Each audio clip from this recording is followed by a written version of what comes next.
Good afternoon, everyone, and welcome to Learn the Sounds of Fire Safety for Fire Prevention Week. My name is Anthony Fontes with the National Fire Protection Association, and I will be your moderator for this session. Next slide, please.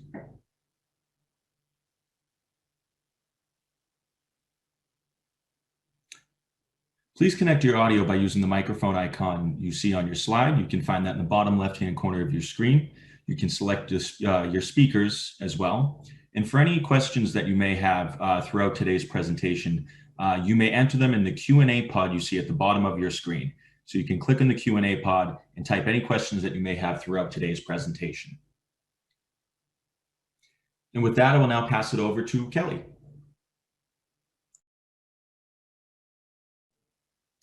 Thank you, Anthony, and good afternoon, everybody. We're so excited for you to be a part of this year's Fire Prevention Week webinar. We have a great lineup of presenters. Of course, we're going to be joined by Andrea Vasquez, and many of you know her as the Senior Director of Public Education here at NFPA. I'm myself, and I am the Regional Director for the South Central part of the U.S. Monica Colby, and Monica Colby is from Rapid City Fire Department, but I would be remiss if I didn't tell you that she is in Emmitsburg. I'm presenting this session. We also have Brene Dugans, and Bree is a Dynamo school teacher / firefighter from the Lexington, North Carolina area. And then we have Ashley Rodriguez, and Ashley is the Public Affairs Director for the Louisiana Fire Marshal's Office, and she has a wealth of knowledge on media. And so with that, we have so much to share with you that we're going to get started. How did we get here? Well, we have had a lot of folks say, how in the world did you pick this year's theme? And we talked a lot last year about the fact that during COVID, little did we know when we started planning that cooking would be so much in the forefront of our minds as we went through the pandemic.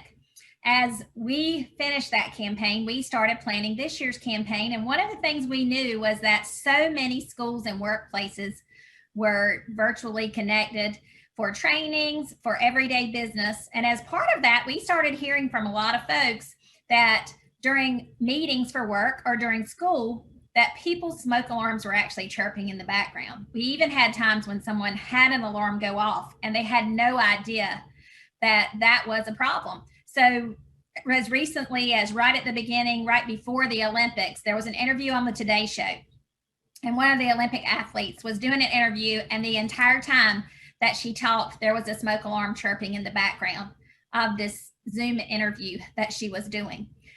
We decided that we should make sure that people knew the sounds of fire safety, but more than that, they didn't just need to know the sounds of fire safety, they needed to learn the sounds of fire safety. And so you can see several of the renditions of the campaign, but the focus was how do we make sure that folks know what it means if they have a chirp, what it means if their smoke alarm goes off, and with the amount of incidents related to CO because of all the natural disasters, what does it mean if your CO alarm goes off, and should we take it serious?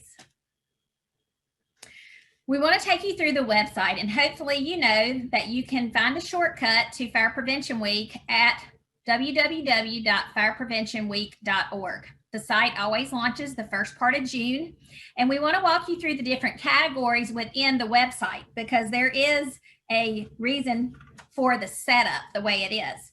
And so you'll see across the top that the About arrow, what is that for? And why do we have that page? Well, that is the general consumers page. That is for you to push out to the community to provide general consumers with a call to action. And so you'll find our kickoff video there. And we were so delighted that this year our Fire Prevention Week kickoff video included American Sign Language. And that was because we know that within the smoke alarm and CO alarm area, we need to be aware of those that are deaf and hard of hearing. So when you go to the About tab, you'll find the campaign video. You'll also see on the right-hand side that we have materials that are made to push out to the public. So these are the ones that we want you using if you're out and about. You can promote them socially by taking a snapshot, cropping it, and sharing it across your platforms. And we also have neat tools that are available to you, and these are going to be designed for consumers. So just be aware of these materials. Also on that page, you'll see that we have videos, which are great because they give some background on Fire Prevention Week. You know, it's the longest running health and safety observance on record. We talk about the Great Chicago Fire, we talk about the observance, and then we have some little cute small videos that you can use to educate the public. Now, you're going to find that on the Fire Prevention Week site, but in addition, we have tons of resources through the NFPA video playlist. You'll find Steve's songs, Little Rosalie. You're going to find our Blue Man, as we like to call it, campaign on Fire Prevention Week that talks about smoke alarms. And then What's That Sound? That video at the bottom is a great resource to teach a fire safety message while doing something fun and using their bodies. So all of these resources can be found through NFPA Kids or the NFPA video playlist. And we hope you're using those depending on the audience. Also, I know that y'all all look forward to our video releases, and this year will not disappoint. We have a new video. Last year, we introduced a new character, and we started looking at the hazards for I Spy in a kitchen. Well, this year, we're going to have a new video. It will be aimed at I Hear, and it will be released in September. So stay tuned. It will show up on firepreventionweek.org, and it will live eternally on the Sparky.org site and on Sparky's Schoolhouse. So we hope that you will stay tuned for that. So that's the consumer-facing page. We want you to go there to access resources. Now, what about the toolkit? The toolkit is for you, the folks that are out there making sure that we reach audiences. So the second tab is toolkits. And we get a lot of questions like, I know y'all create this Fire Prevention Week thing, but can we use it? Yes, you can. And we want you to co-brand with us. We want you to leave our logo on there, add your logo, and we want you to promote all of these materials that we create. So you'll see that there's a statement within that toolkit that shows you the usage of the logo. And we ask you to please make sure to co-brand with us. You'll find that logo in English, Spanish, and French. Anytime you click on a topic or an item to download, it will give you the option of whether it is just in one format, or you may find that it's available in another language, but you'll know that by clicking the download icon on each one of the materials. The same thing with our social media post. You'll be able to add your logo and co-brand with us. And we hope that you're excited about not having to design your own stuff when you can partner with us. Also, within the toolkit, it's broken down between kids and families. And what do we have for them? Well, we have each year a brand new coloring sheet. You'll see the one above is for kids. We also finally added in our Flat Sparky. And so Flat Sparky lives on our toolkit page. Also, if you have a Fire Prevention Week catalog, there was a free insert for the Flat Sparky in there, and we hope that you were excited about that. There are so many activity sheets that are listed on the toolkit. And in addition to that, you'll see Sparky's Safety Hero Club. That is a great way to have people complete an activity and then get credit for it. And by popular demand, we have added the sounds of fire safety. So within the toolkit, you will find this little icon, which is in the right-hand corner right here. It's a little alligator photo of the little fella in bed with his smoke alarm. We know that you've been asking for a while, where do we get these sounds to use? Well, we have housed the sounds in one place. So you will hear a traditional smoke alarm alert.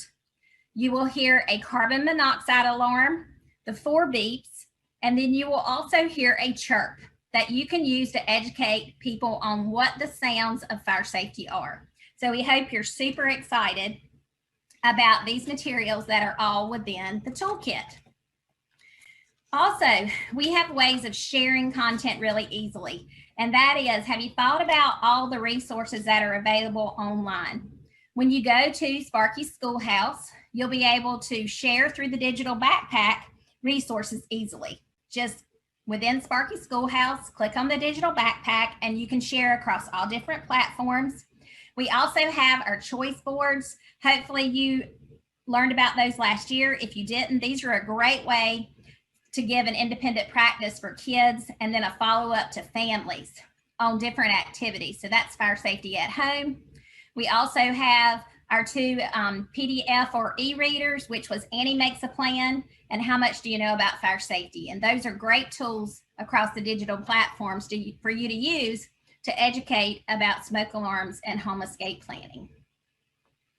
We also have lessons available, and this is one of my favorite things. How do we customize things based on the audience?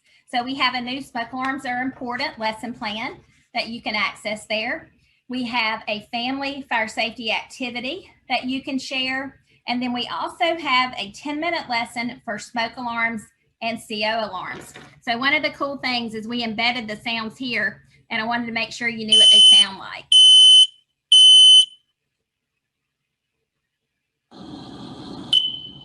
The chirp, the famous chirp. I'll have to tell you, when we were going over this, Brene was like, oh, you have a recording of a chirp? I've been trying to find that. Well, yes, we do. And so when you ask for something, we really do try to provide that as a resource for you. But think about the fact that we've got 10-minute lessons, and yet people are doing things in person, but also virtually. And you can always share these 10-minute lessons virtually through a platform like this, just as well as you can out in the field. And we know that it's a variety of circumstances all over the country and the nation, as well as internationally.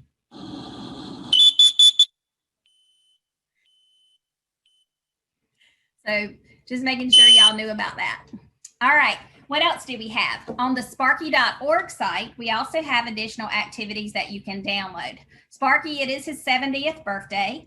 His website got a facelift. We're so excited to see the new format. And on there, you'll see that we have an option to take the pledge, take the fire safety pledge. And so you can actually create your own little pictographs of people. And so they call them avatars, and other people call them other things. But I actually am a little elephant here. They told me because they think that's cute, but they created me as a little elephant. But as part of that fire safety club, you can actually do challenges and complete different parts of the page. So whether you download stories, you can view our free apps, our games, but it's a great way to engage with folks. In addition to that, if you click the activities tab, you're going to find even more things than what we listed in the prior slides on this. You're going to find stories like Jack and the Firework. It's going to talk about smoke alarms. You're going to find Perfect Penelope and a story with her family. These are great ways to engage with audiences and use all the resources at sparky.org. Also, you'll find we have so many resources. There's no way we could cover them all with you, but we did want to make sure that across the different audiences, a few years ago, we introduced an adult coloring sheet. And we thought it was really cool because we got an idea from an educator, and they said, hey, what if you print off the adult coloring sheet and provide it so that before you give a lesson, that gives them something to do. It is safety oriented. Coloring is one of the most therapeutic things you can do to calm people down. That's why they have kids do all of those. But think about providing coloring sheets when you're out doing presentations. Let them work on that first, then have your presentation. And it's a great way to incorporate safety in a new and different way. We also have the lesson plan for Learn the Sounds of Fire Safety. It's going to talk about all the different out-of-the-box ideas that are there. We're going to share some of those a little different, but our out-of-the-box is a great way to give you ideas of some cool things that you can do that aren't traditional related to this year's theme. So download that. You'll find it on the toolkit. We also have a safety event flyer. Ashley's going to talk about that a little later, but that's a great way to promote what you're doing. And then we also have a calendar. This is a Spanish version of it. We have a calendar that gives you how to take Fire Prevention Week and make it a year-long activity. We hope this is your kickoff for an entire year of education around learning the sounds of fire safety. We also have a tool called Smoke Alarms, a sound you can live with. It's a cute little pictograph drawing that gives just a few steps that you can use across people that have developmental delays to talk about how smoke alarms work and what you should do if they sound. So these are just some of the other resources available that have come out, as well as our easy to read publications.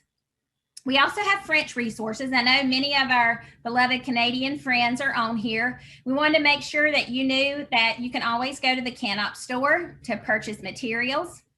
There's also one of our logos in French. Our coloring sheet is in French. Our safety event flyer and our press release are all available in French for you.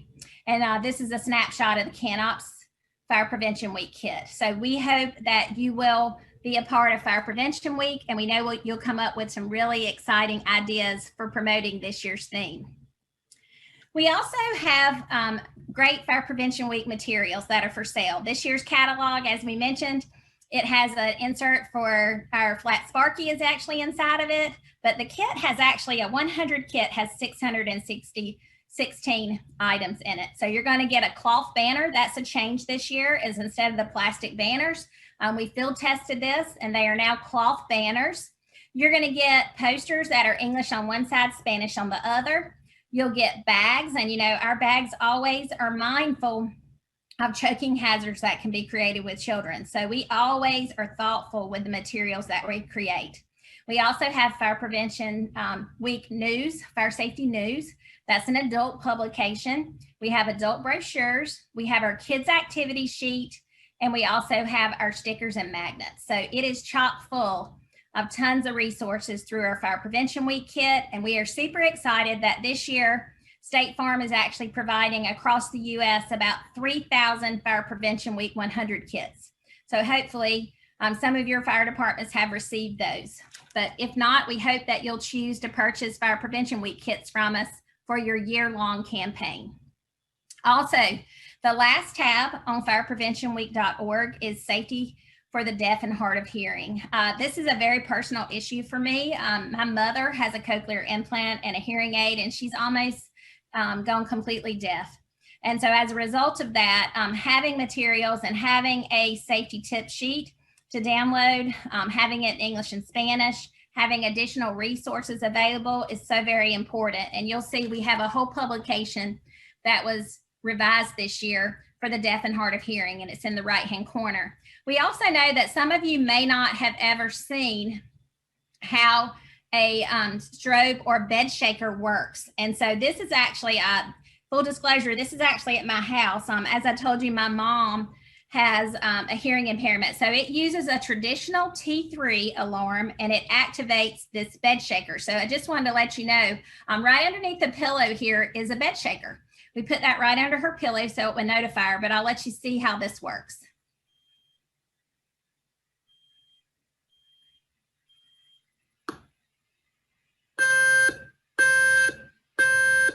Fire, get out. Fuego, salga.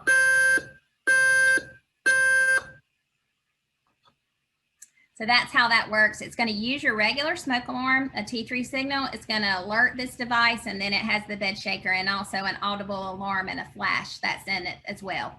So with that, it's my pleasure to turn it over to Monica Colby to talk about messaging. Thank you so much. So my name is Monica Colby, and I am currently in a federal facility, but I have permission to take this off while I'm teaching. So yay. I'm at the National Fire Academy, and they gave me this great pictograph set of banners, which I just love the idea of using 3 banners to get your point across. It's really cool. I am with Rapid City, South Dakota Fire Department, and I represent South Dakota on the NFPA Education Network. So we want to talk about the education messaging that's available for you to use. You can download the entire packet and use it word for word. One of the advantages of using the EMAC, as we call it, is that it's already been looked at. Every message has been reviewed by peers. It's been reviewed by subject matter experts. It's been reviewed by the code people to make sure that everything is accurate. It's positive, meaning as much as possible, it tells you what to do rather than what not to do. And it's written at a simpler language. So use it word for word, put it in all of your materials, and take a look at what's new and what's been updated, because you might need to update your messaging as well. Home smoke alarms and carbon monoxide alarms, what we're going to talk about. And just like here, I just wanted to point out that in this 1.1 fire deaths, smoke alarms save lives, that it tells you how you can say why this is important and what matters. And then on the next one, in 1.2, we get into the installations. Where do you put smoke alarms and how do you tell people this? It's flipped a little bit from what you might have remembered in the past. So smoke alarms in every sleeping room, outside each separate sleeping area, and on every level of the home. There's a few tips within there. One, we flipped that a little bit. So we're talking about alarms in the bedroom, how important that is. Instead of being an afterthought, we're talking about that's really important. And then we get into interconnected and those kinds of things. Also, we found every level of the home is best. Some of our learners are very concrete. For some people, it is English as a second language. And when we said every floor of the home, they were getting confused. Some people were confused of where to put the smoke alarm when we want them up high on the ceiling or up high on the wall, and we said on the floor. So we want to avoid that. And we're just saying on every level of the home. And a reminder too, that some things that used to be that you couldn't put smoke alarms in corners. After studying smoke, we found that isn't a problem. So if that is really the only place that it can go, then that's where you can install that smoke alarm. Interconnected alarms are super important, especially with doors closed. We talk about the importance of keeping a door closed because that keeps your oxygen inside, so that when there's smoke in the hallway, less of it comes in the room and you're able to keep the amount of oxygen compared to carbon monoxide and carbon dioxide into tenable levels. People can still stay alive even as the smoke comes into the room. After about 5-6 minutes, it can still fill up with smoke, which is something a lot of people don't realize, but we learned that from UL's research. And so that was changing some of these things. But also UL's research showed us that the sound is blocked by a door. So it's about 20 to 30% of the sound of the smoke alarm is blocked by that closed door. So as we just heard with that alarm that went off in the hallway, and then that the secondary alarm heard the sound of the T3 and then talked in English and Spanish and vibrated the bed. It was pretty soft in the first part of it, but very loud being close by there. Every floor reduces the sound by about half. So if you don't have a smoke alarm in your room where you're most likely to hear it when you're sleeping, or something right outside of that sleeping area, there's a good chance you will not hear it. So that's why we want them all together and interconnected. Then also in installations in the 1.2, we talk about where to put them in relation to the kitchen and the bathroom. A lot of nuisance alarms, a lot of unwanted alarms have happened. Next slide, please. Thank you. Because of the way the alarms previous alarms were designed, we wanted them to go off sooner so that we could alert people so that they had more time to get out. But it turns out they were picking up things that we didn't want, cooking gases, and that was making the alarm go off, or shower steam was making the alarm sound. So we wanted to avoid that. They've done some research on that. One thing you can do is just take that alarm and put it a little bit further away. If you can keep it 10 feet away from your cooking appliance, that is awesome. 20 feet, even better, but most houses aren't big enough for that. But something else you can do is look at going to photoelectric to avoid that cooking gases for it to activate. Also, there are newer smoke alarms that'll say nuisance resistance, or there'll be a combination of photoelectric and carbon monoxide, or photoelectric ionization and carbon monoxide. And there's a smarter chip within there, smarter computer. And so it can tell the difference. It's like, I think there's smoke here. And the carbon monoxide goes, it's not smoke, it's just shower steam. And then it doesn't activate. One thing we should keep in mind with those, they are more expensive because they're new. You have to look for that nuisance resistance, but that way you can put it anywhere in that hallway. But it also means that when your food is smoking, burning, like overdone, the alarm's not going to activate for that. The alarm is still working. Some people might think it doesn't work anymore. It is still working, but it's only going to alert you when there is an emergency, when there is that fire, everything's getting too big, there's flames, true emergencies. So you can trust the alarm that it's working and taking care of you. All right, testing and maintenance. We need to test that alarm. We recommend once a month. Manufacturers will tell you even more often. It'd be awesome if we can get people to test them once a month. I'm kind of lazy about that stuff, so I went to one that tests itself. So it gives me a report and tells me when it's checked itself. I really like that. Know the sound of the smoke alarm and the different sounds that it makes. That's what the whole point is this year, is to make sure we're teaching people these different sounds. So those 3 beeps, I like to describe it as beep, beep, beep, beep, beep, beep. And when you do that with a group of preschoolers, they're all going to start beeping with you. And so then you teach them the hush button, shh, and it tells it to be quiet for a little while. So only when you're testing it, and then they need to be quiet. The sound of the carbon monoxide alarm is 4 quick beeps. Beep, beep, beep, beep. Big long pause. Beep, beep, beep, beep. But they all mean get outside and go to safety. All of the alarms mean you need to check on something. The chirp means there's a problem. You've got to check on it. So teaching them when and what to do about getting outside versus checking to make sure their alarm is working. Always follow the manufacturer's instructions on that. Testing and maintenance also. We're going to talk about that in a minute. Let's talk about for people who are deaf or hard of hearing. We're just showing you that there are alarms available. There's different kinds out there that integrate with the whole system or that use existing smoke alarms, and it has to be that T3, that beep, beep, beep, pause, beep, beep, beep. So like in an apartment complex, the ones inside of the apartment will make that beep, beep, beep sound, and it will pick those up. But if they have ones in the hall that do a chime or a buzz, it's not going to pick that up. So it won't warn them that the entire building is being evacuated, but it will warn them if they are in danger in their apartment. It's just something to be aware of. They might want to still have another plan of someone who will call them or text them or that has a key to their room if they need to evacuate the entire building. Battery replacement. If you are still talking about changing all of your batteries twice a year, you need to listen carefully.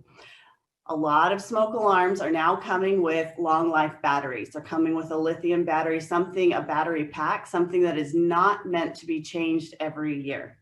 So if you've got an older style alarm with the traditional alkaline, traditional batteries, then you want to change that once a year. Fire Prevention Week is a great time to remind everyone to change those. If you do not have that kind, you have that newer type, you have a battery pack or that, it is not to be removed and replaced. We've installed those kind particularly so there's less maintenance to do. So that seems like a really complicated message, but we've already figured it out. All the people on the EMAC team worked it out. And so you can just use this verbatim to explain when to change them and when not. And then when the alarm chirps on those long ones, you just replace the whole thing, the whole battery pack, the whole deal. Alarms are manufactured and warranted for 10 years. And so we want to replace them every 10 years. I've often told people that they did not come in almond or goldenrod. So if your smoke alarm is starting to look kind of yellow, it's probably already that old and needs to be changed. If you've lived in your house more than 10 years and have never replaced your alarms, it's time to change your alarms. There is one exception. If you have the hardwired alarms that are monitored by a service, so a computer is constantly checking on it, like in a school building, that alarm might be yellowing and still be okay because of the way that it's designed to be checked on. The warranty is going to last a lot longer on that. Carbon monoxide alarms need to be, and the smoke combination need to be replaced when the manufacturer says so. So some of the carbon monoxide alarms don't last a full 10 years. So that's why they might only be 6 or 7 years. Definitely when you push the test button, if it does not sound, that is most definitely a time that you need to replace that. So carbon monoxide, just like with the smoke, explaining the dangers of carbon monoxide. There's already here where it can come from, what the symptoms are so that you know it might be carbon monoxide poisoning. How do you know if your home is in danger, if your family is in danger from that home, and that it can be fatal? Great messages already there. Installing carbon monoxide alarms is a lot like the smoke detection. The difference is that we don't need them in every bedroom, just on every level, outside that sleeping area and on every level. And just like with smoke alarms and carbon monoxide alarms, for a lot of homes outside of the sleeping area and that one level are the same detector, that same alarm will take care of both. But if sleeping areas are far away from each other, you might need two on each end. I was in one home recently where all the bedrooms were over here, so they had smoke alarms inside each one, and then in the outside they had a combination smoke and CO. But then they also had a place where guests would sleep in their den, and so outside of that area in the hallway they had another CO and smoke alarm there, so that it would alert anyone who was sleeping in that den area. And then every level of the home for those. Great recommendation. Not everywhere you go has carbon monoxide detectors, so awesome idea to just take one with you. There's some neat stuff out there that are pretty small and work well. Also, in installing the carbon monoxide alarms, that same thing of, we talked about every level, but also interconnecting those. And then you need to follow the manufacturer's directions on where to put them as far as up high or down low. That's a question that I get a lot. So that smoke alarm we want up high, carbon monoxide is usually lower, so we'll place those down, they'll maybe plug in. But if I've got a combination one, it's actually designed and set to its sensitivity to be up on the ceiling or up high on the wall. So whatever the manufacturer says is where you want to put it. Generally, when they're combined, they're going to be up top. I think all the time when they're combined, they're going to be up high. But they are still going to warn you before dangerous levels are reached. They're still going to warn you to get up and get outside. And that's what you're supposed to do. 3.9, when the carbon monoxide alarm sounds, you want to get to fresh air. The problem is you're not getting enough oxygen. Everything's working against you. Your body's going to be working against you to get enough oxygen because of that carbon monoxide. So we need to move to fresh air location. If you can't get outside, put your head out of a window, but definitely all of them mean get up and get outside and get yourself to safety. All right, so those are the messages, a ton more in there, but that's our brief overview, and I'll turn things over to Ashley. Hi, everybody. My name is Ashley Rodrigue. I am the Public Affairs Director for the Louisiana State Fire Marshal's Office, as well as NFPA's Public Education Representative for Louisiana. As you learned very quickly earlier, I come from almost 15 years in the television news industry. So a lot of what I'm offering you here today is from the perspective of what would appeal to a reporter to get coverage, as well as the inner workings, if you will, of how you can get the attention of what the media considers their viewers, but of course you are dealing with are your residents and your citizens. So we're going to get started with, first of all, talking about social media. Generally, it cuts out the middleman. So it's kind of been a 50-50 helpful thing. And for those of you who have to manage your social media accounts, sometimes it's not a great thing, but it takes the middleman, the media out, because it lets you engage directly with the people that you need to talk to. Certainly media is helpful as well still. So don't discount those benefits, but do realize that this social media really gives you that direct connection, that you can control that message. It allows you to be heard, listen, and engage on your own terms. And as I just mentioned, social media can be a blessing and a curse. Your established presence will definitely dictate how good or bad those outcomes can be. And when you do something like Fire Prevention Week, that sets a good foundation for good outcomes that you can lean on in the future times when you need supporters on social media and friends in the media. So we can go forward with the next slide. Okay, so first, some of the most popular platforms. Facebook. This is best for highlighting your people, your programs and services, projects and partnerships. A lot of younger users have sort of phased away from Facebook, but they're there still. What really you're going to find here are, your working families and your older folks, but they touch those younger generations. So this is a really good platform for you, and of course, continues to evolve and allow for many different avenues to be able to use that platform to get your message out. Twitter is best for alerts or quick links. It's most often used by the media to put information out, but also to watch for agencies to put information out, politicians, entertainment figures, and sports fans. And then you have YouTube, which is best for training, events, educational series videos. If there's something more that you want to get out there that tends to be a little bit longer than the Facebook algorithm of, the patience of people to watch videos fits in, you can certainly take it to a YouTube route. And they've just got so many options, but of course that's going to be a video-based platform.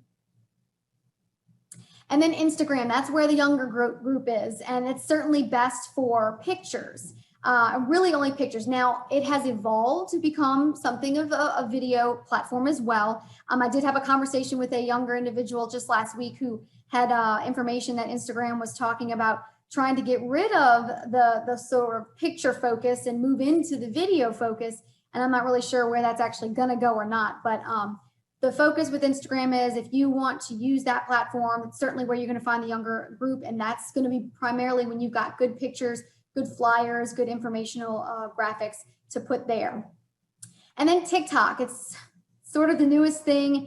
It is video based. And really the biggest thing that most people use it for is to check out virtual challenges, which can be made up of a series of pictures or video clips. And this is used by all age groups. I can't tell you how many times my friends on their text group will send links of TikToks that they have seen, or even show their children doing some of the TikTok dances.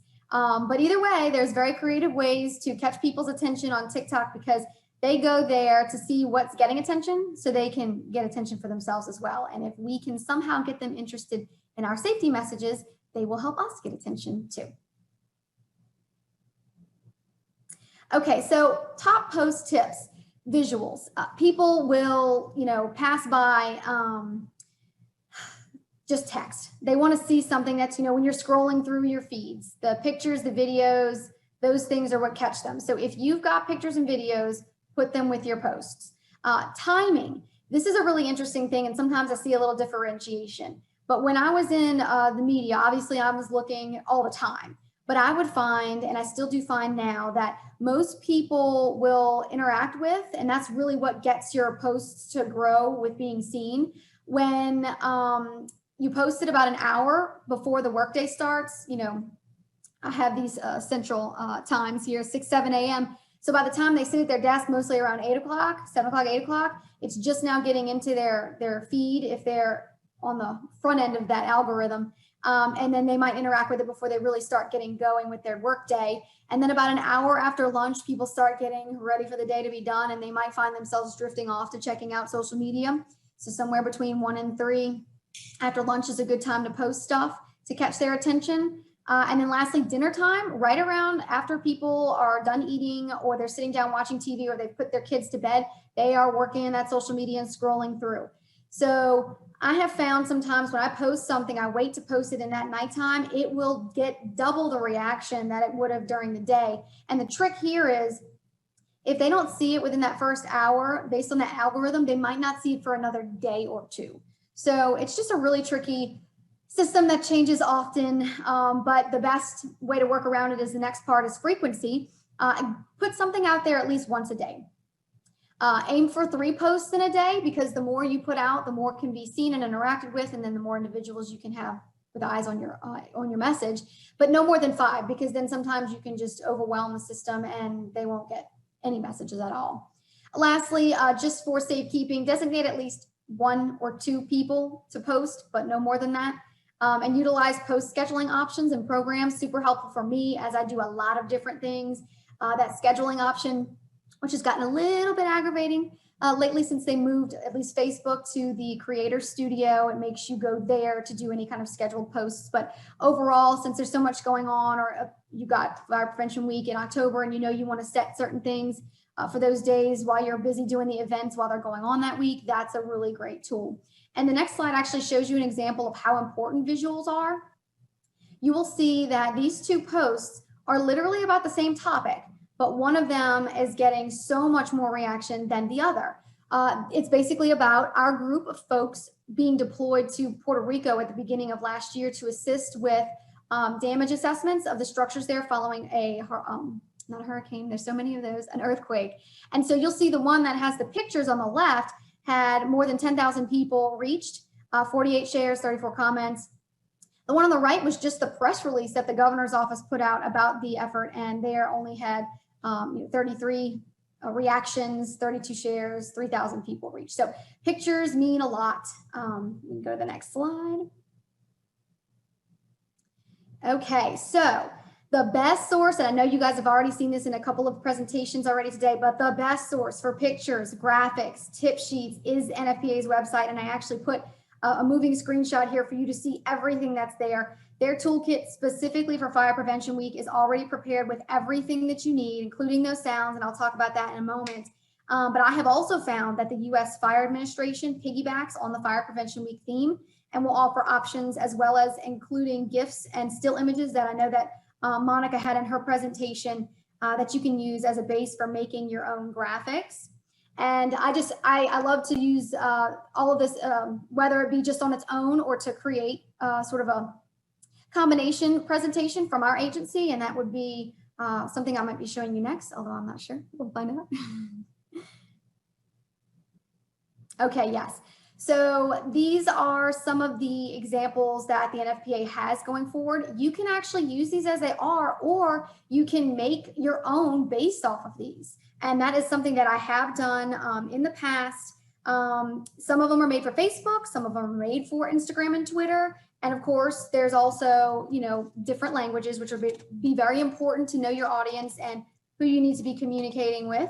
So you want to know to make sure if you do make your own to try to make variations as well.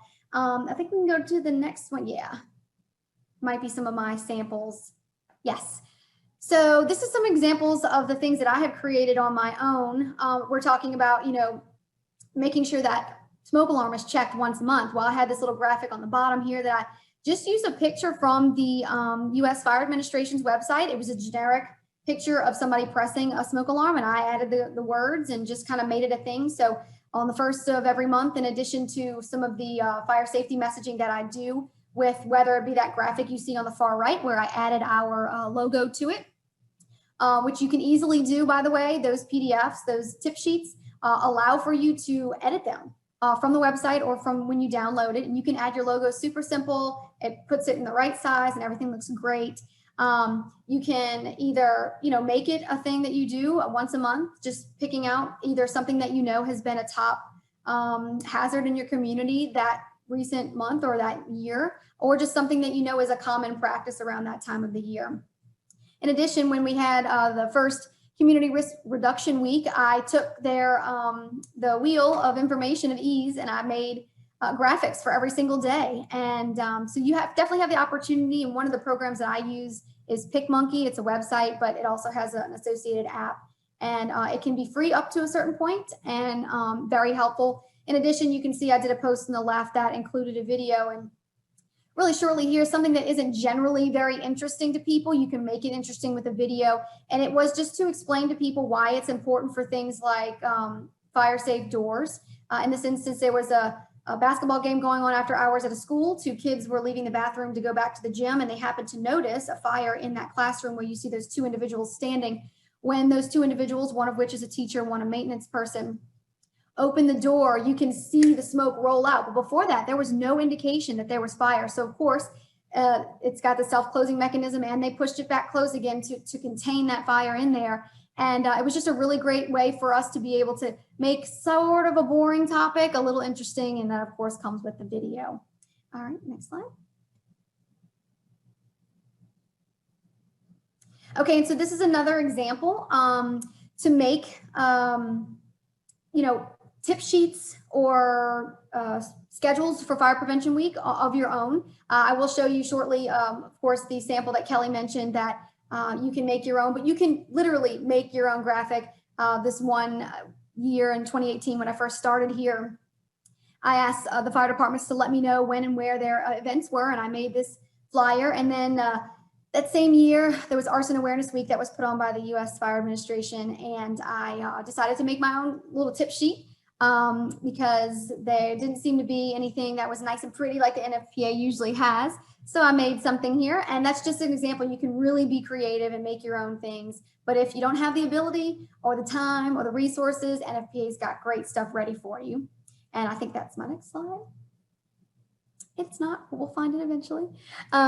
So I guess this is the next part here. Sample the sounds. The campaign, really, let me backtrack, avenues for you to be able to do Fire Prevention Week. And of course, you want to push the hashtag, because when people search that hashtag, it will find any post, any video, any picture that it's associated with it. And that's the easiest way to try to get your stuff seen. So an example, videos. One of them can be something that I kind of dubbed sample the sounds. The really big thing that I guess that I have found in the news business is that while pictures are definitely grabbing, we know that most people watch the news while doing other things.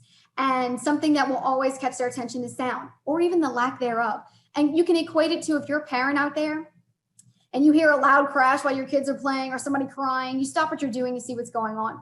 At the same time, if you happen to notice you haven't heard anything in a while, you want to stop what you're doing and see what they're up to. So the same thing applies here. And this can work out whether it be a video you put on your YouTube or your Facebook, or even something that you're able to do with the news media in your area. Having that sound is critical to catching people's attention. And so the campaign has the makings of really being successful simply because it focuses on the sound. And the multiple options that you can do here is to have someone from your department, primarily you would be your chief ideally, that can literally sample the sounds. You can have them in front of the camera and have each version of a detector and have them walk through it. This is a smoke detector. This is what it does. Here's how it sounds. This is what you should do when you hear it. Here is a carbon monoxide detector, et cetera, et cetera. And I actually did something like this with Chief Browning, I think 2 Fire Prevention Weeks ago, when he went actually to participate with a local fire department for a live shot in the morning. And after he was done with that, I shot the video, and we'll see that in a second. But this is also helpful on social media. If people scroll through their news feeds with the audio of their videos automatically on, every time they hit a video, that sound will start. So it will stop and catch their attention. And then in addition, if there is a story that you know about, that is a smoke alarm save is what I would call it, try to find out if the person that was involved in that will do a little story, an interview with you, or tell their story. Last Fire Prevention Week, I reached out to the fire departments and asked if there were any stories that they knew of relative to the theme, which was not all heroes have capes. And I learned about a 4-year-old girl who had watched the fire department come to her school, taught them how to use a fire extinguisher, and a fire broke out in the kitchen of her family's apartment. A 4-year-old knew where their fire extinguisher were, pulled it out, and did her best to use it, and did certainly catch the attention of her parents as well as put the fire out. So I went and found her and did a little interview with her, and it really was received well. But a lot of times in the news business, one of the ways you get people's attention is to give them something that they can relate to. So everybody loves a good story, of course, but when you have, a 4-year-old, or if you have ever had an unfortunate quick fire incident in your kitchen, the story will catch your attention. And of course, then they're listening to your message. Lastly, on that video note, you can create B-roll, which is an old TV news editing term that refers to the second line of editing the video. So that can be offered to the media in your area. So they are handed visual and audible content to go with the message that you're trying to get them to share without them having to do anything. And quite frankly, that is a key right now to get media attention. They're so overworked, they're so short-staffed, just like many of us are anyway. But if you can literally hand them that content on a silver platter, it doesn't matter what your topic is, they will run it. So if you can make it easy for them, do that. The B-roll can be a variation of the types of alarms like we just talked about, the alarms being installed and of course tested so we can hear them. You got many options out there. And I think we do go to another slide and we kind of come back and forth to this list here. So it might be the next slide where Chief Browning plays that. Yes.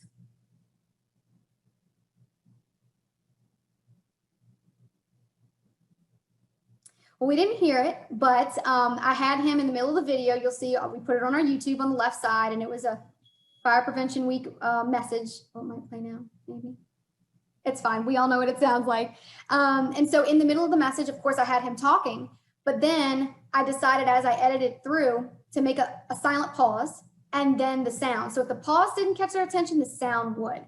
And this was on our social media and all that fun stuff. So then the next part, we're going to talk about the photos. Take pictures and encourage pictures to be taken as part of engagement campaigns and our contests. So one of the examples I'm so excited about NFPA coming up with for this particular Fire Prevention Week are these two programs that were touted in the out of the box ideas. And one of them is the Fire Safety Rocks.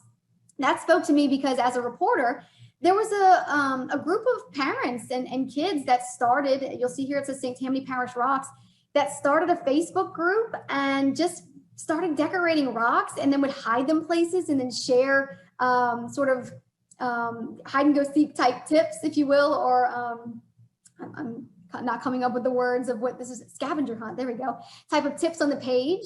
And people would go and find them. And it was just really great. And it drove me to go and do a news story and promoted what was going on. And just a lot of people really like to do it, especially in the summertime. So that's a really cool thing to do just to kind of get families engaged. And then the other one is Chalk One Up to Fire Safety.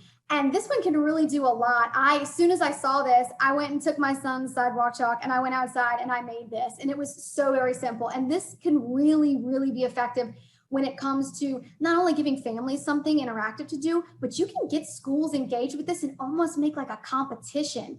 Or you can even, if you have the resources, make it not so much, I guess, a competition, but really some kind of reward to it, whether it be a pizza party or you never know. Like, for instance, this is kind of a big deal, but when I was in high school, the local radio station had a competition that whatever high school raised the most or collected the most pennies got to have a concert with like the top pop people at the time. So it was a national competition they were part of, but let me tell you what, there were pennies all over the place for a month. And it was just really great. And of course that didn't really have a safety message tied to it, but you can imagine when you've got the conversation going, even something about, you know, just making chalk art, they're talking and you could see that that message was fire safety focused. And so you're teaching them as you're just getting them engaged. And that's really, really the kicker. Let's see. Okay, next. So here we are. Another one of the out of the box ideas was called burning questions. And this is the go live part of this slide. You can really, you know, the form talks about, oh, we can go back.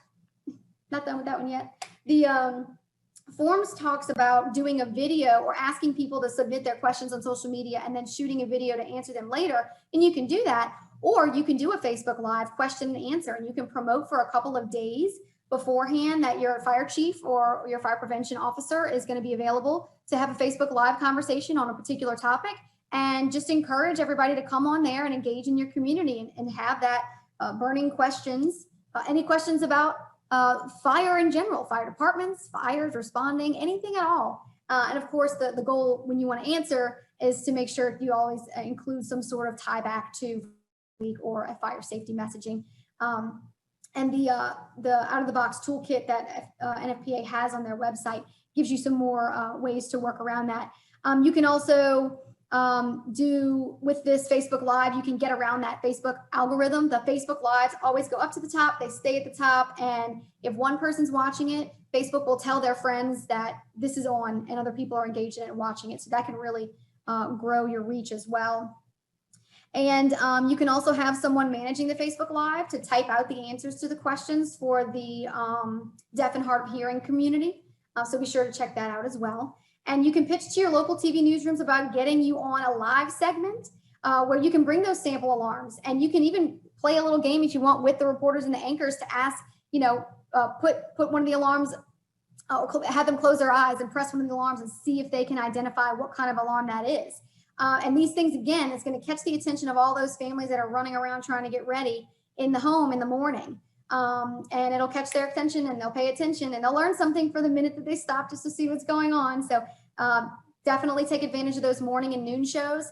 those have become very, very long programs that they need to fill content, and they will take your content, including if it is you personally there doing things like this.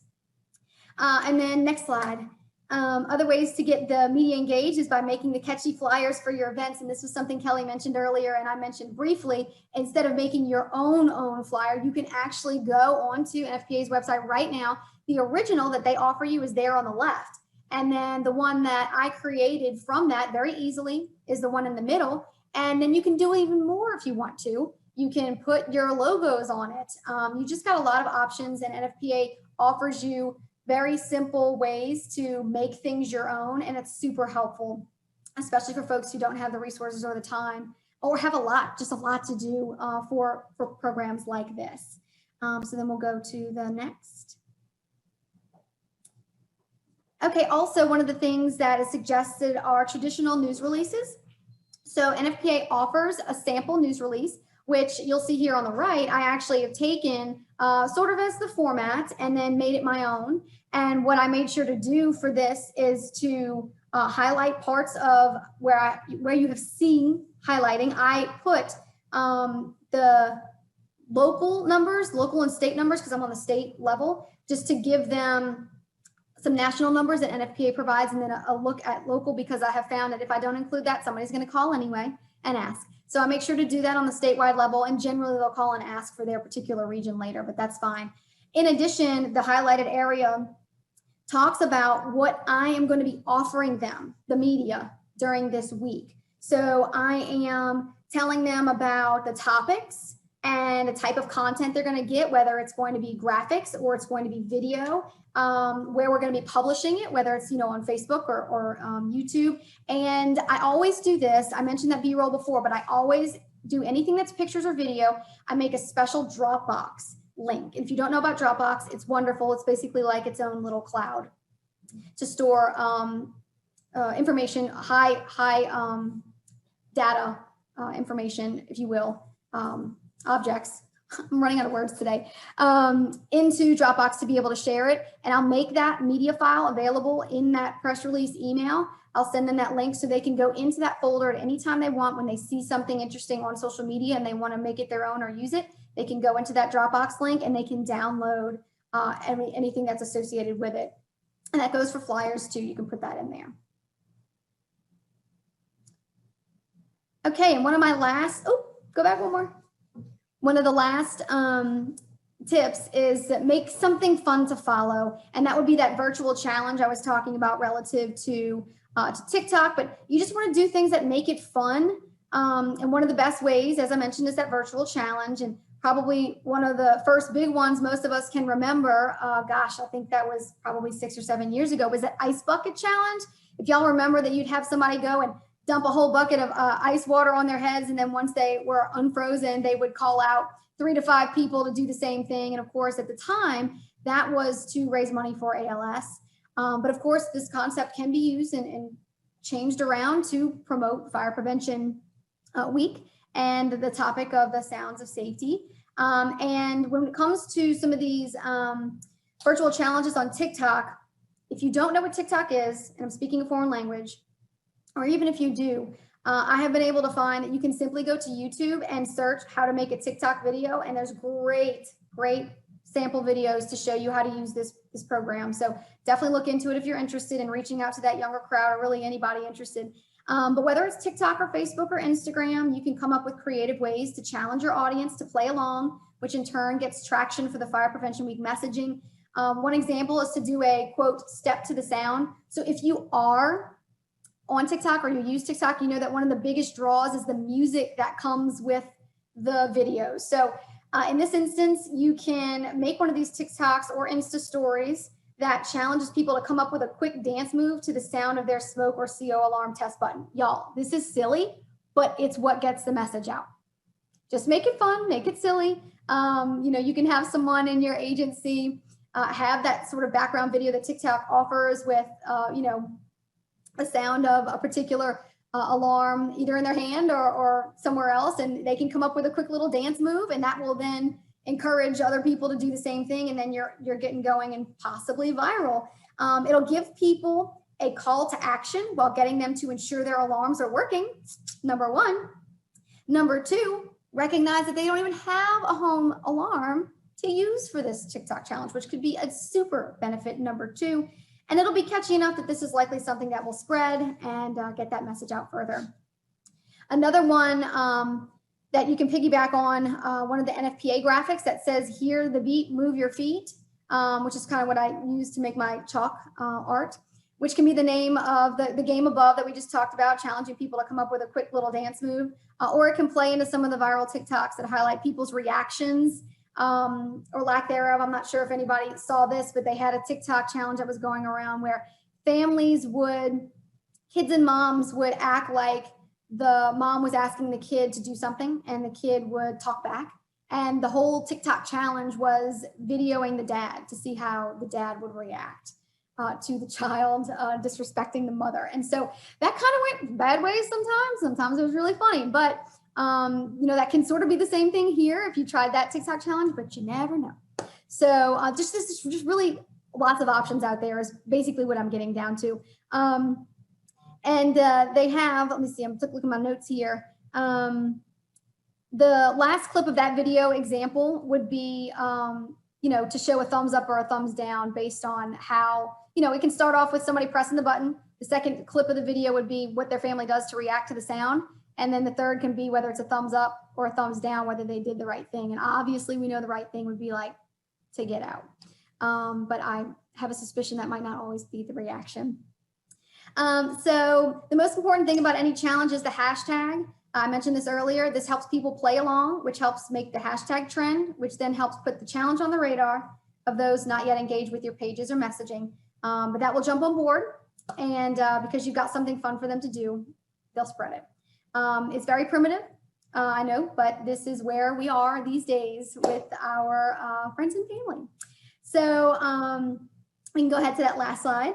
While you're doing all of this amped up social media, take an opportunity to increase your likes and follows by proactively inviting people who react to your content.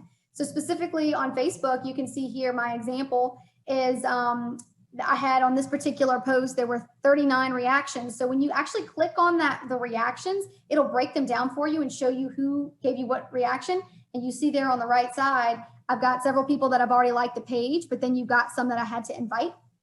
So I do that probably once a month. I'll just go through all of my posts, but the ones that have the really big posts with a lot of reactions and things of that nature, those are the ones you definitely want to go and make sure you invite everybody. And that's going to increase your follows, which of course means that you've got more eyes and ears that are ready and available to hear your message when you really, really need to get it to them at any time of the year. And then my last slide is just to encourage everyone to follow each other and share the love. We're all in this together and each other's ideas can be inspiration. I follow lots of different fire marshals' offices to see what kind of things they're doing. I'm super impressed always by Tennessee and Oregon and really enjoy and I've gotten some ideas from them. So start following each other. Obviously, many of us are in some of the Facebook groups. So, if you see somebody posting something about a project that they're trying to work on, go ahead and like their page and see how it ends up turning out and see if it's something that maybe you want to do at your place. And now I hope you guys have gotten something out of that and I didn't talk too fast. We will toss to Bree. Hey guys, I hope y'all can hear me. So I am going to talk to you. Actually, I hear an echo. Hold on, I'm going to move. Hopefully y'all can hear me now. So this is part of the thing that I'm going to be talking about today. And we're going to be talking about your department's told you now we're getting the permission to go back face to face. What are we going to do? And so I'm going to give you some tips and tricks. And the big thing is that not everything that we do is going completely face to face yet. So wherever you are in that realm, be it face to face or virtual, you've got to make sure you keep your group engaged. You got to talk to them. You got to get interactive with them. You got to have fun. So we're going to give you some ideas today that can be used both face-to-face and virtually to interact with those audiences, to get them excited about Fire Prevention Week. So I'm going to get you to go to the next slide. something that a lot of people have done, amazing, amazing, amazing things have happened during this last year and a half. People have created some amazing virtual presentations. They have been able to create interactive activities, things that have been posted on Facebook, YouTube channels, Instagram, like she was saying just a minute ago, TikToks. Even the interactive presentations that we're doing just like this by Zoom, like Google Meets, Microsoft Teams, all those video conferencing, we've been able to interact with audiences just like we are today. Down the chat, we've been watching comments, we've been answering your questions, and we can also use some really cool tools. What people don't remember or don't realize is that all of those tools, they work in the face-to-face environment too. Like Kelly said in the very beginning, I'm a teacher by trade. I've been in the fire service for 19 years as a volunteer. I don't do this full time, I teach. So I work in the school system, and just like all of us in the fire service, we had to go virtual as well. So what we're doing is taking all of this, and we're going to do it in an environment where I have people in the classroom. So I'm going to talk to you about a couple of those on the next couple of slides, some tips, quick tricks, and ideas. So I'm going to give y'all y'all ready? I'm going to give you a sneak peek of something. I know that they're going to talk to you in just a little bit about Spotlight on Education that's happening in September with NFPA.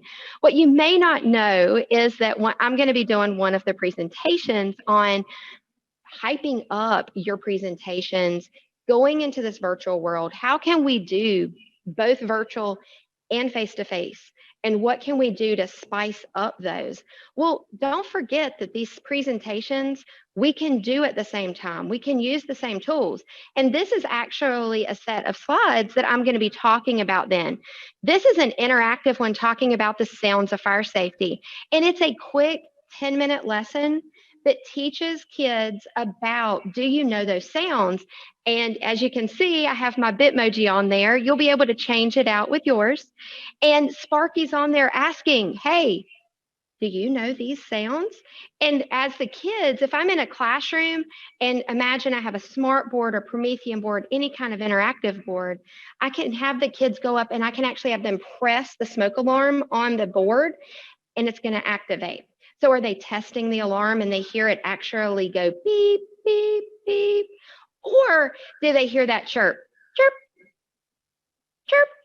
And using those sounds that Kelly was talking about earlier that are going to be downloadable for you, that are going to be on the Fire Prevention Week website, you'll be able to integrate these into your presentations.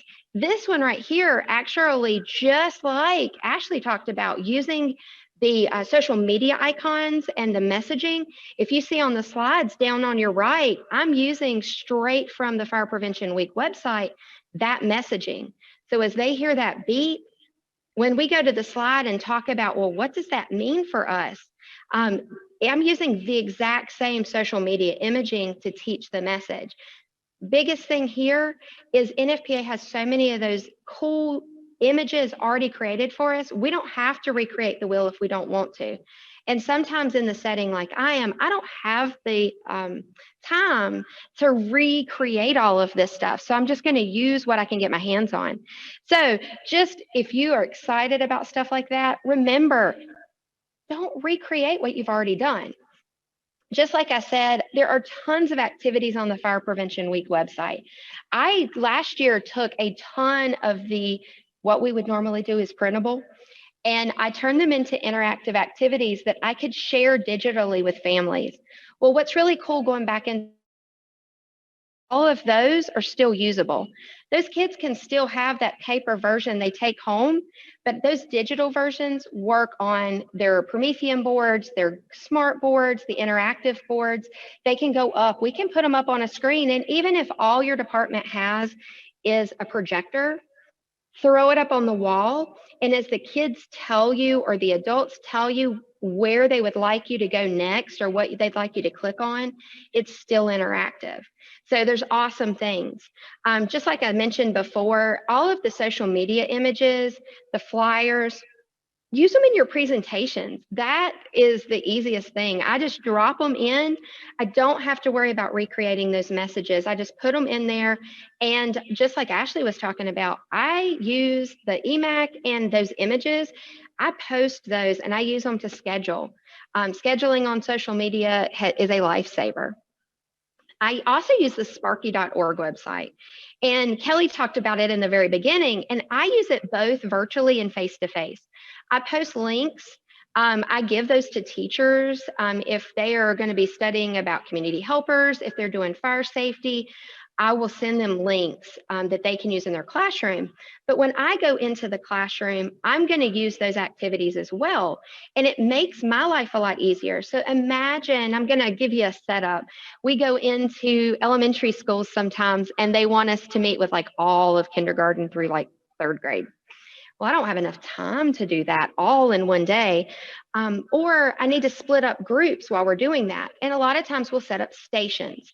So imagine, my district is 1-to-1. So every kid has a Chromebook. I can have stations set up.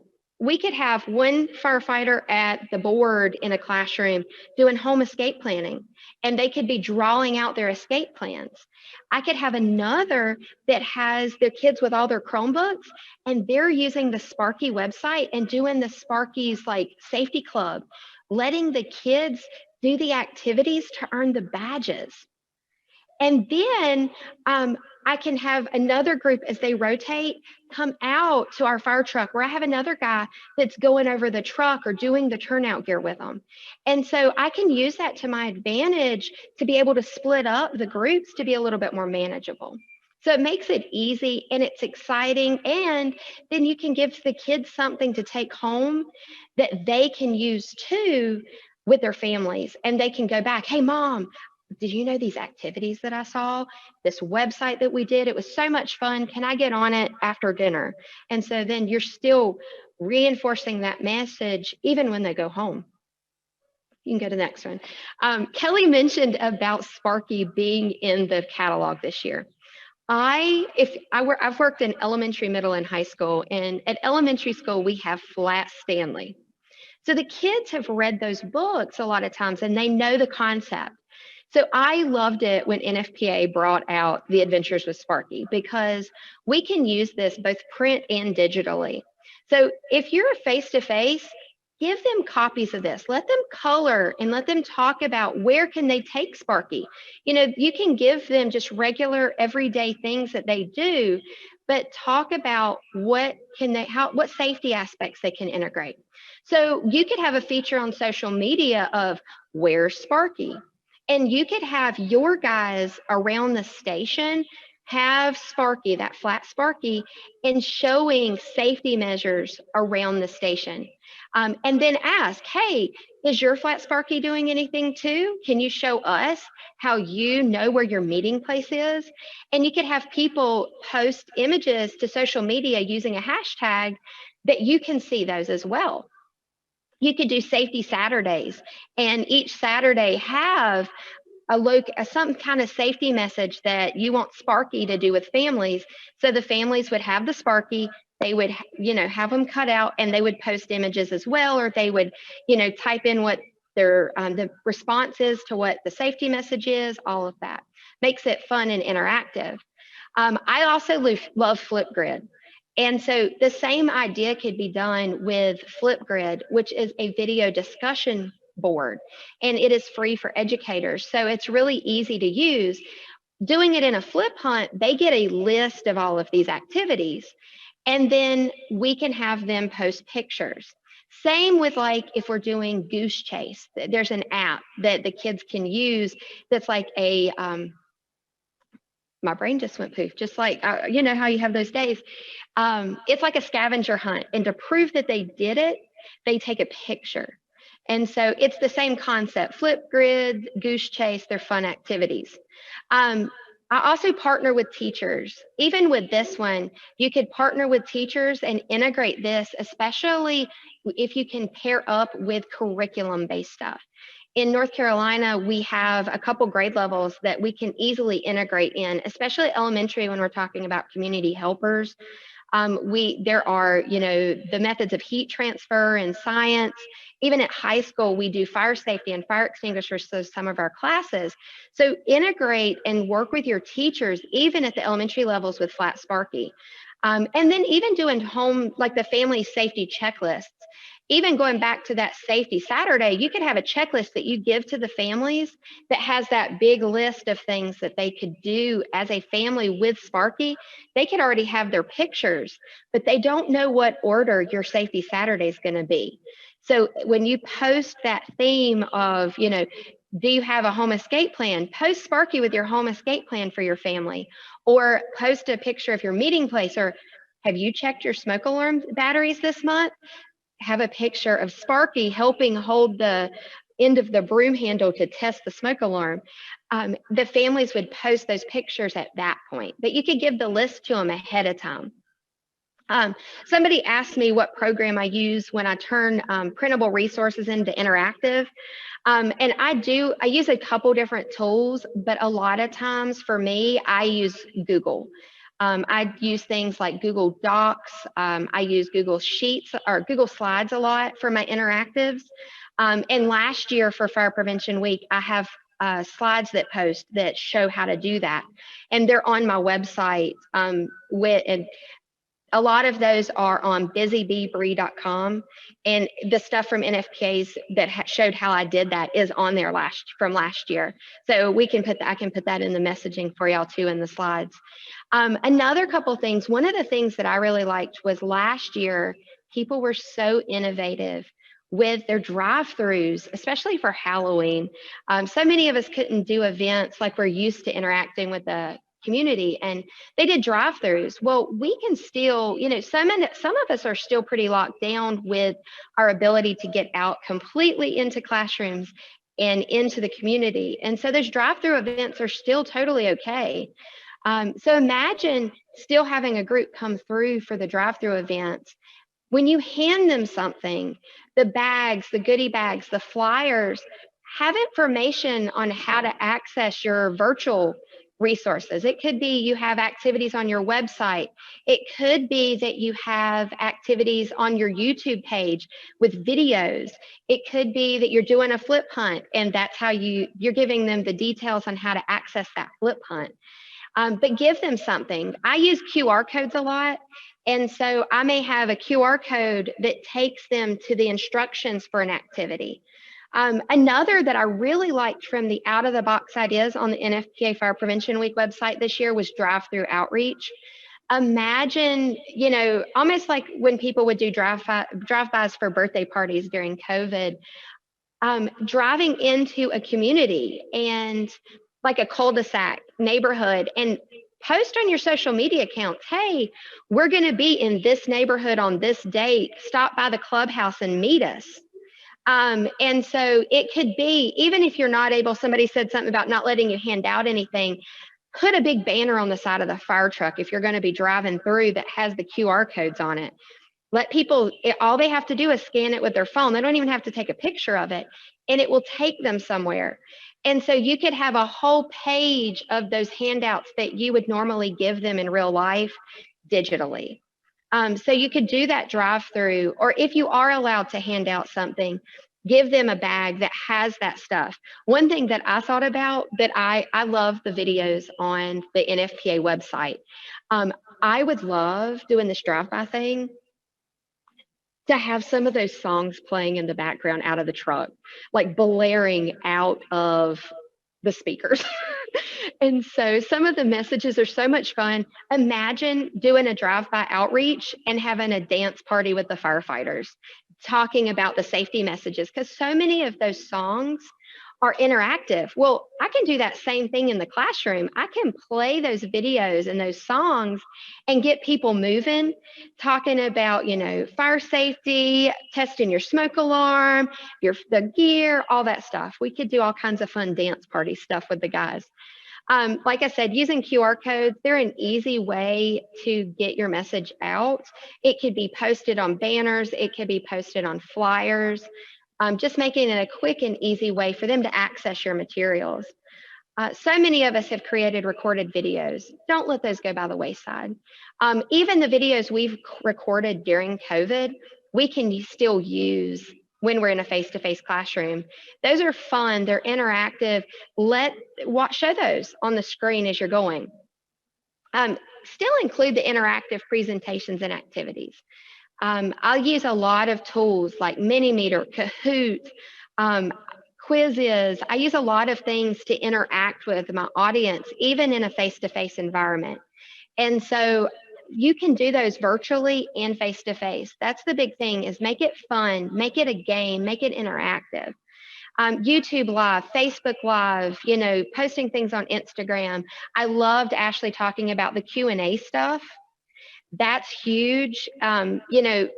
Tell people, hey, we're going to have somebody on. We're going to be talking about this. It could be Safety Tip Tuesday, and you're going to do a little 5-minute segment on Facebook. And if people have questions, it could even be Meet the Firefighter. It could be talking about the sounds of fire safety. And every week, you're going to talk about a different sound and what to do with that sound. So you've got all these neat little ideas that you could do, and they work in the classroom as well as in this realm, like we are like in virtual. And then there's hybrid. And the reason I put this one last, because so many people see things as we were completely virtual or we were completely face-to-face. And as we are making this transition back, remember that it doesn't have to be like that. It's not one or the other. And I'm getting ready to walk back into my room so that y'all can see that sometimes, and a lot of what we did at the end of the school year last year, is I had students that were at home. They were 100% virtual. But at the exact same time, I had to teach kids that were in the classroom with me. So give me just a second, and I'm going to show you what I mean. Just like y'all are all 400 and some of y'all out in that virtual realm, you're hearing exactly what I'm saying. But what you may not realize is that I actually have been teaching this week. I've been teaching a Fire and Life Safety Educator 3 class, and they are actually watching the webinar with us. So they can see exactly what y'all are. Y'all wait for them. So you can do this type of lesson all at the same time.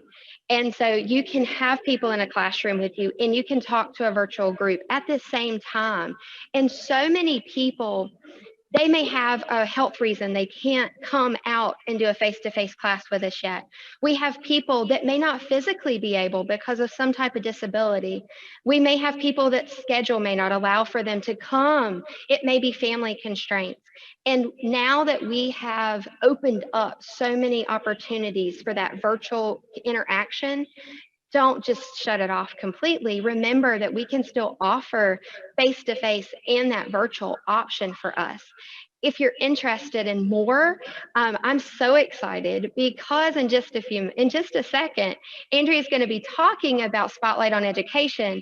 And one of the things, like I said, that I'm going to be doing a session then on, I'm going to be talking about how to present in a hybrid world and how to beef up your face-to-face interactions with still supporting it with that virtual component. So I hope y'all got some good ideas that you can use, and I hope y'all have a great day. So take it on, Andrea. Thank you so much. And I'm going to ask the rest of our presenters to put their cameras on as well, because we have a few questions from the crowd as well. So first, let me just say thank you. Thank you, Kelly. Thank you, Brene, Monica, and Ashley for your amazing presentation and the amazing work that you do every day. And my thanks to the over 400 of you who are still on right now. We had over 800 people with us this afternoon. And so a reminder that this is being recorded. You will receive an email with a link to the recording, and the recording will live on the NFPA webinars website. So you'll have at this afterwards. And so again, let me thank you so much for your time. As Brene mentioned, Spotlight on Public Education, our SOAP program, is a program that's geared not just for the fire department, but for fire and life safety educators, injury prevention professionals, anybody who's doing community education, community risk reduction. And this year it will be as part of our anniversary conference series on September 14th. The registration is open now. We have an actual awesome special where you can get a 2-for-1 registration. So 2 people for the low price of $98. But what's exciting about this is Brene is going to be doing a full 1.5-hour workshop on our new hybrid world, because regardless of what is things happen, whether we're open, whether we're closed, whether we're sort of a little bit of in between, we will be doing a hybrid world going forward, because what we can't do with some people in person, we will be doing more of in a virtual and digital space. So I'm excited about that, and I invite you all to consider that. There's up to 10 professional development credit hours on that, and lots of really interesting topics, variety of topics that we'll be doing there. So I do have a couple of questions and things to put out there before we wrap this up. When we are talking about this work that we do, I love that we've come a long way, and I want to thank Amy for digging up all these old pictures of the iterations. NFPA is 125 years old.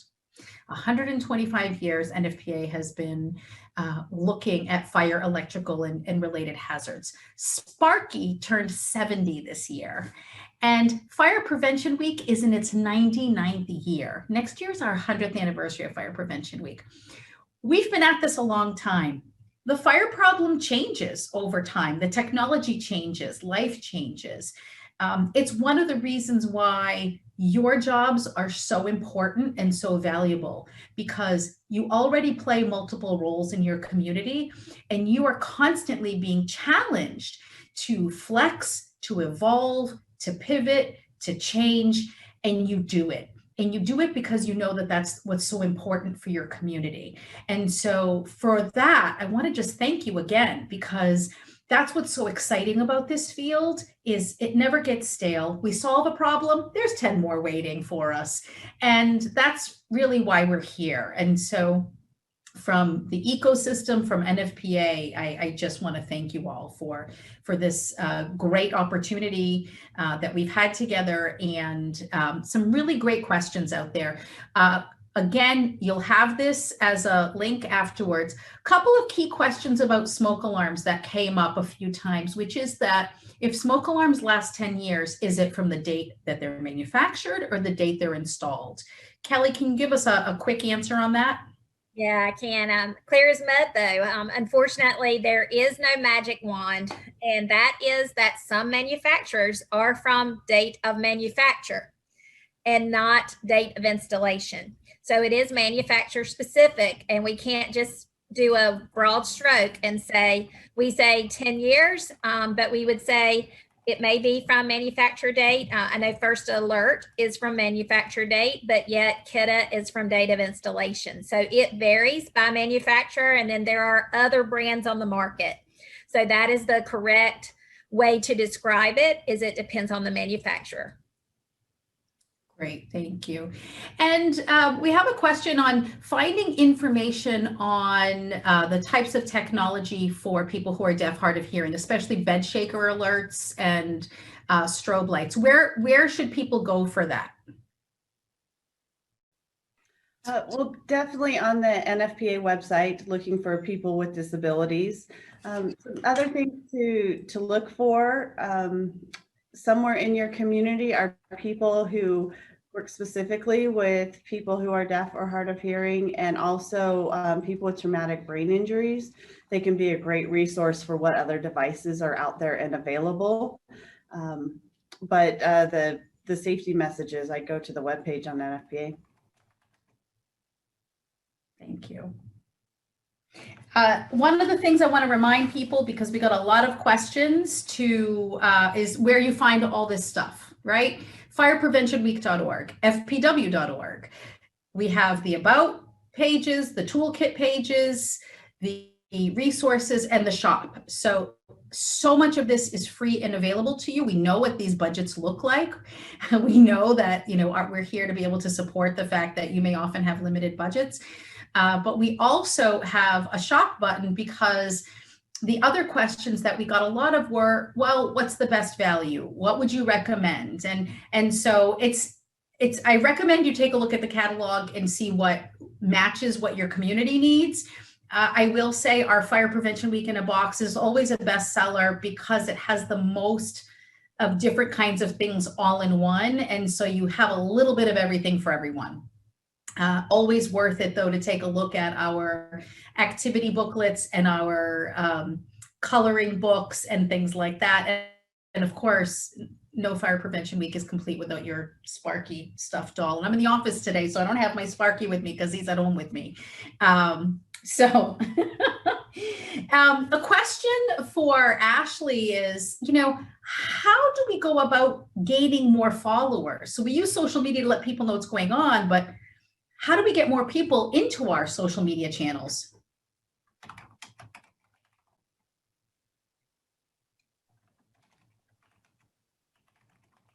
And Andrea, we'll do a follow-up for that. Okay. Ashley was on, and they've had an issue come up in Louisiana. Oh, of course. Okay. PIO is always on duty. And so we will send that out. We can do an update out on how to do that engagement piece. Absolutely. I'll also tell you, we'll include that in I'm sure it will be a discussion in Spotlight. So stay tuned. Absolutely. Okay.